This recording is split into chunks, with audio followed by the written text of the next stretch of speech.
Hey, I hope you're having a great day. I wanted to share this short story with you to give you an example of one of the risks that we face in retirement when doing retirement planning.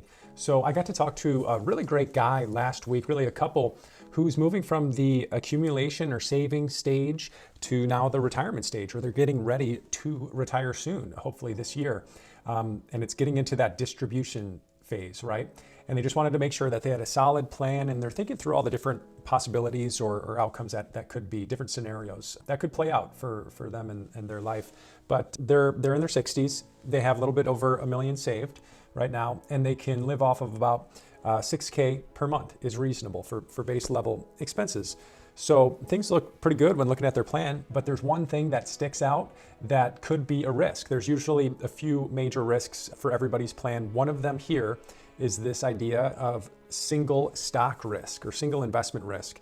They've got, out of that million, they have about 40% in one stock. It's one of these high flying stocks that gets a lot of news and coverage and has over the last year, and it's really worked out well.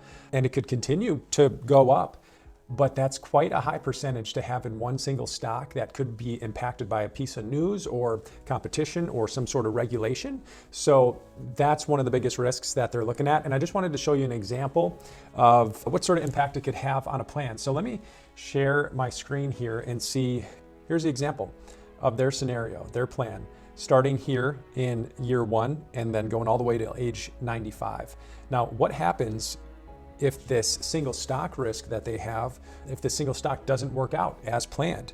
Well, here's an example. If there's about 400K in there now, what if there is a 50% correction where everything else can average between 4 and 6%?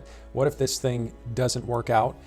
It can have a huge impact on the plan, right? In 2022, in 1 year, it could really, even if there's a slow and steady recovery after that period, there's a big difference, right? So it's just one thing to be aware of as you're looking at what you're doing when it comes to investing, what you're doing when it comes to your income plan, and even your tax plan. That plays into the tax plan because of this single stock risk. There are capital gains associated with it. So I wanted to at least show you that example. And if you've got questions about things like that, or if you have questions about the right type of mix or allocation and things like that, that people similar to you have, it's more about predictability and sustainability than it is about growth. If you have a successful plan where you don't need to take that level of risk, then why not make it a little bit more predictable and a little bit, a few less fluctuations, hopefully. So anyways, I hope that was helpful. If it was, consider subscribing, and then I'll see you in the next video. Take care.